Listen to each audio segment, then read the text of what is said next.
One step forward, 2 steps back. It certainly was. But thank God we have Jason. Yeah, he sent me. That guy, that dump guy was really nice. That man up East Fork. I was just worried he'd been chased off, but he hadn't, so that's good.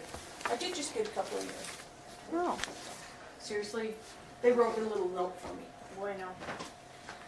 Okay, now where did that Scott go? I don't know where he went. He probably took you for serious and he went home. Would you do me a huge favor? Would you grab something that just came off the printer in there? Should be 3 pages, I think. Okay.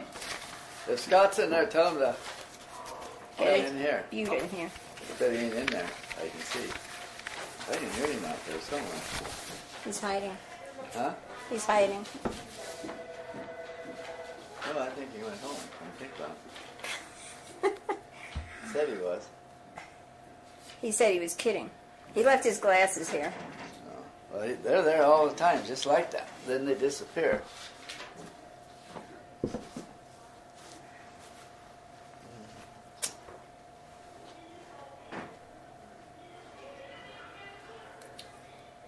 John, we had a copy on the composting. Did you get a copy of that from the CD?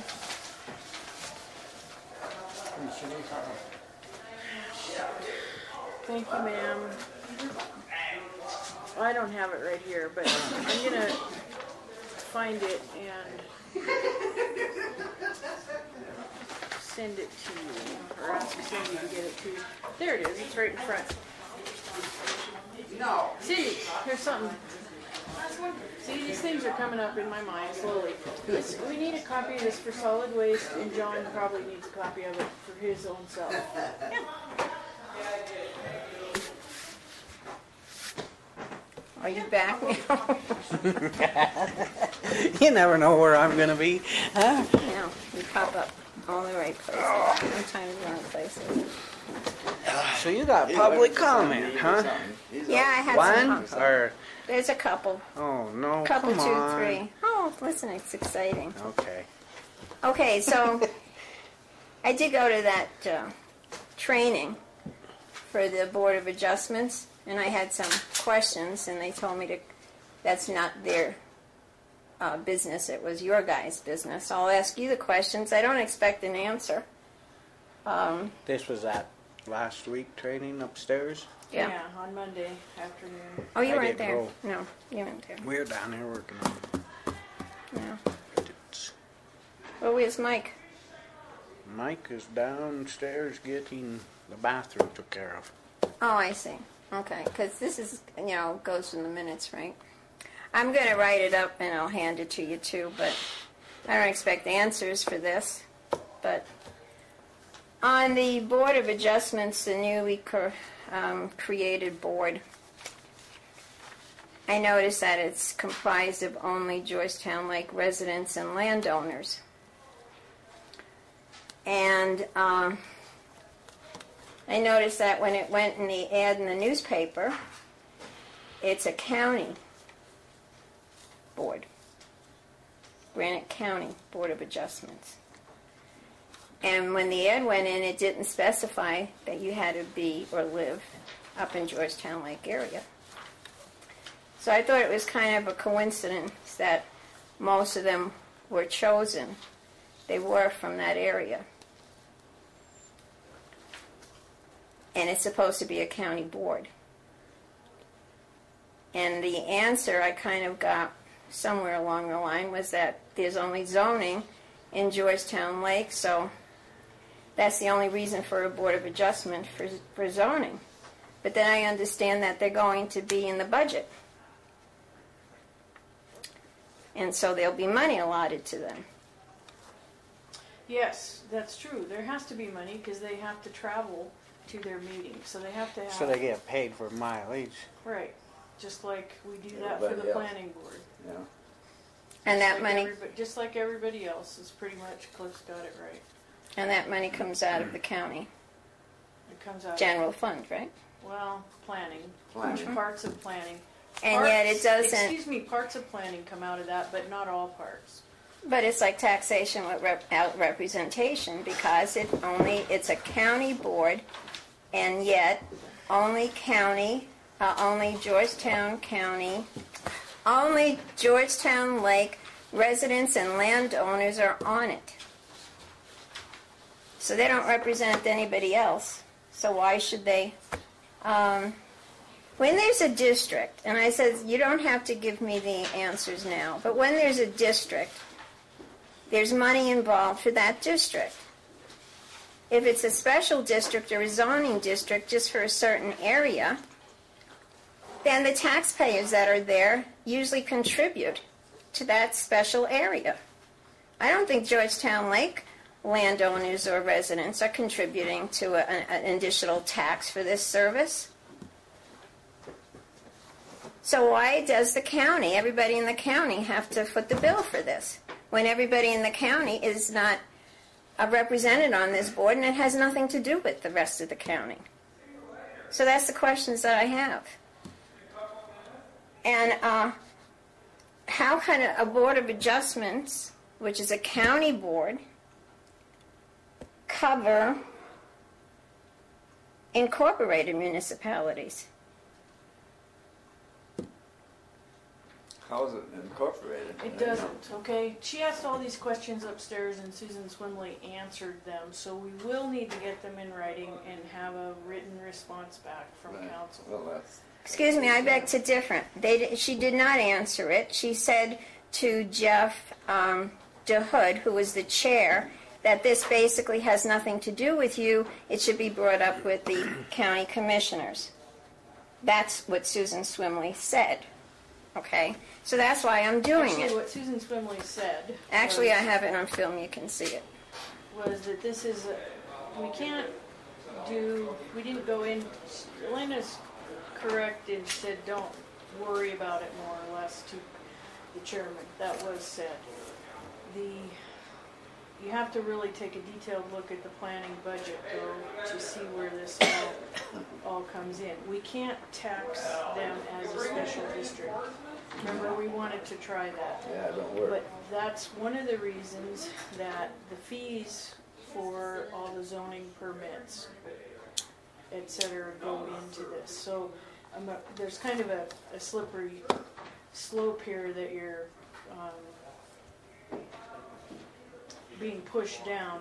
There isn't an issue with this at this time. There is not enough activity up there, but remember you can adjust your zoning fees in the future. So, Right See, now they're not held. and that's what happen. the Board of Adjustments does not get to make those determinations. The Board of Commissioners does. So that's what the answer to Jeff So was. that money that you're saying goes into a general fund then, or into the... No, it goes No. into planning. Planning. Yeah. Planning. The So this money's is in like the a planning. subgroup within planning, and we have planning board, which is also a subgroup within planning. And zoning, because it has fees that are associated with it, we actually talked about this at the time when we adopted the zoning regulations. Cliff? That's right. And that money then stays in that fund. You know, and you talk That's about collected. a slippery slope. You really are getting into a slippery slope. This county did not have zoning. You're coming in the middle and you're coming up with a Board of Adjustments that is a county-wide board. It's not for a certain area. And then you have the two incorporated municipalities that are just happen to be on the growth policy. So what? They have nothing to do with the county-wide growth policy, yet they sit on boards. For what reason, I still don't understand, because there's only one person for Phillipsburg, and he goes up against how many other people from the whole area. So if he's got something to say for Phillipsburg, he's always going to be outnumbered. Same thing about Drummond. Same thing about Georgetown Lake. So there should be no slippery slopes, nothing vague in this. Everything should be laid out and definite, because you are getting into slippery slopes, just like the planning board. Now, something else that Susan Swimley mentioned is that The Board of Adjustments is a quasi-administrative board. It was a term she used. I didn't look at the film or my notes, but it's a quasi-something board. It's not just an advisory board, so it has more power than just a plain old advisory board.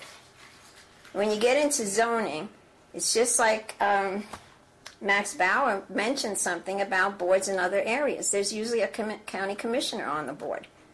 Not actually a member, but he sits in. But on some boards they are on it. You mentioned it a long time ago. There used to be a county commissioner on the solid waste board. Yeah. So now you're mixing an advisory board with another kind of board which is quasi-administrative, which does have authority to a certain degree, but we don't know what. What's quasi? Semi, kind of. It has things to do that an advisory board can't do. But it's got more power than an advisory board. But these are all questions that are still up in the air. And then when Linda Bork we said, well, she's basically the director. She's the administrator. She's the one that really has the pull.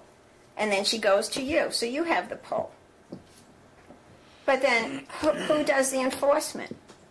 Who does the complaining? Like you had a problem with the fire, with people starting fires over there, campfire and stuff, whatever kind of fire. You didn't know what the story was. Up in Georgetown Lake, somebody starts building something. Who do you go to complain? Who does the investigation? Who does the enforcement? The sheriff? I don't think so. Well, on that fire thing he did. No, well, I'm just talking about Georgetown Lake, and it's a poor example. Yeah. Yeah, and that he did. That's nothing to do with zoning. Okay. No, but it's so, suppose you go and live up there and you're building a fence. I'm good friends with you. You're good friends with me. I'm not going to say anything, right? Joe Schmo down the block, however, hates your guts. That Joe Schmo down the block is definitely going to go and file a complaint. So, and that's basically what Linda was saying. It's like resident complaint. So if they like you, you got no problems. But if they don't, and Scott, you know that happens a lot in this county. Oh, yeah. Okay, so there. It's politics also. But this is what you're leaving yourself up to. There's no definite answers. Now, on Thursdays, there's a planning board, but it's also a zoning board, which puts it into a different category as a zoning board. Now, are they as planning and zoning board, or just a planning board, or what are they? Okay, Elena's very confused here. I am. I'm definitely confused. Are you straight? Planning board meeting Thursday night, just the regular Just a planning planning board. board, just a regular planning board. Exactly. And I asked them the question, what are you? And they didn't know. Well, the planning board. Okay? But didn't you pass a resolution? No, the planning board knows they're the planning board. Yeah. Elena went to training last week with the very first meeting of the Board of Adjustments. And it was Susan explaining their roles, doing the packet thing and all that stuff. They haven't done any business yet. They elected their chairman, and that's about it. They have scheduled another meeting. You know, they're wanting to be ready if an appeal comes to them, but it's not really. The planning board's not confused about who they are. The Board of Adjustments had their very first meeting, and while there may have been some attempts at confusion, they didn't seem that confused to me. Elena also went to the training for the planning board. That's the one you were at. Remember, Scott? Thank you. I got a different kind of intake or outtake of what it was about. But that's just one of the things that, you know, happening bits and pieces. If you go to enough meetings, you happen to see a pattern. The other thing I'm going to point out to you is an article that was in the newspaper, and this was on page 3. I didn't even read the article regarding me, but I did read the survey to shape the economic plan. I thought that was kind of interesting. I did go to a meeting, again, the first meeting they had in May. It wasn't in the newspaper. Okay, they're developing an economic development plan, similar to a growth plan, but this involves 7 counties. The more counties you have involved, the more your jurisdiction, your decision-making gets dissolved. I didn't know that you had a spot on the board of headwaters either. Granite County, the town of Phillipsburg, the town of Drummond, and the Conservation District sit on the board of the directors for the headwaters. Right. Yeah. Do you know that they're doing this in other places of the state? I'd say they probably are. That's right. There's one up in Havre, in the north central portion of the state. They're doing it under a different name. It's called vibrantfuturesmontana.org. There's an article in the newspaper about that and all the reasons why it's something you better be very aware of. Why do we care what they call themselves? Because they're doing it down here. It's called the Economic Development for Southern Montana. It's been And we're in there. No, it hasn't, Cliff. Years and years. No, it hasn't. Because if you go on the website, if you go into the internet, they just created these new little organizations that are going to come up with a growth plan for Granite County. I think we did that before, wasn't it? In 2004, don't we have a growth policy? Didn't we run out of money to do the county part of the growth policy that we were conveniently left out of because the money was used for Drummond and the money was used for Phillipsburg, but we didn't have any money to do the rest of the growth policy. So is Headwaters coming in with this new plan? And this time we're going to be combined with 6 other counties. And they're going through the same kabuki thing. We want to know what you want, what your vision is for your county. And the first meeting in May, it wasn't even in the newspaper. So that tells you how much they want to know what your visions are. As a matter of fact, I got in touch with this Katie Weaver because I was having a problem doing this survey online. I still haven't heard from her. That's a week ago. You guys aren't on the internet. According to the newspaper, there it is. You can do the survey if you want, if you could do it on the internet. How many people in this county aren't on the internet? Don't they matter? Don't they have a say in their survey or what they want to see the vision is? Or is this just selective people?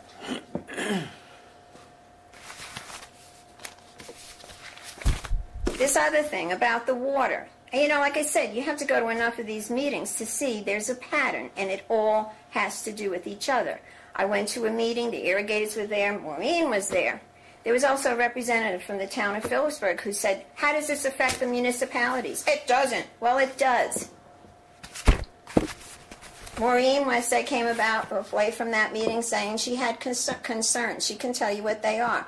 She also said, and somebody else said something. I think, I'm not 100% sure, but I think she's talking about the proposal on the Compact Commission with the Confederated Salish and Kootenai. That one I went to. I think that's what she's talking about. Yes, that's exactly it. I held this up. This is what the Got Water is. I gave him a copy of the DVD, also that I gave it to him because I saw him at one time, and I gave it to him to share with you, and he hasn't gotten time to, but he will. Okay? And the other thing that Maureen brought up, and also somebody else did, and a lot of people did, is that every time there's a meeting, there's more questions than what was answered before. And it's true. There's always going to be. That's right. I gave you one. You can hand those 2 there. I'll give you one, Michael. It is a big thing. It will affect all of western Montana. The irrigators, all water rights, depending on this compact. And they're keeping it under the radar, and they're not doing much in the way. They have lots of meetings up at the Flathead. Lots of meetings going on up there. But it will affect all of western Montana. And if they get what they want, it may affect the whole state, because the other 6 compacts that have been negotiated, the Indians are thinking about renegotiating it, depending on this Kootenai, Salish Kootenai compact. Okay, so this is very important too, and it affects the irrigators. How is this setting a pattern? With your new hydroelectric plant, which is also going in. So there's a lot of questions. It involves us, whether you think it does or it doesn't, but it really does. And I think just as a matter of caution, you better start paying attention to it, is all I'm saying. Because when it gets to be too far into this, lawsuits are going to be coming. Unfortunately, I don't have the money for any lawsuit, but that's apparently the way you want to do business. So